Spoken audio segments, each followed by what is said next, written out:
राज्याचे उपमुख्यमंत्री अजित पवार यांचे विमान अपघातात निधन. देशभरातून शोक व्यक्त. आज बारामती येथे अंत्यसंस्कार. विकसित भारताचे स्वप्न साकार करण्यासाठी सामूहिक प्रयत्नांची गरज. राष्ट्रपती.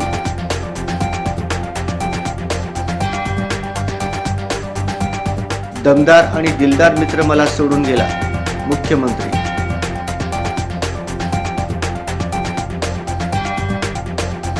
IAS, IPS च्या कॅडर वाटपाचे नियम बदलले.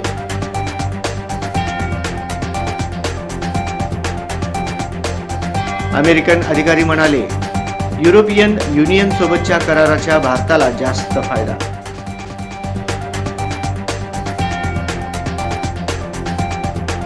औद्योगिक वाढीचा दर 2 वर्षातील उच्चांकी पातळीवर.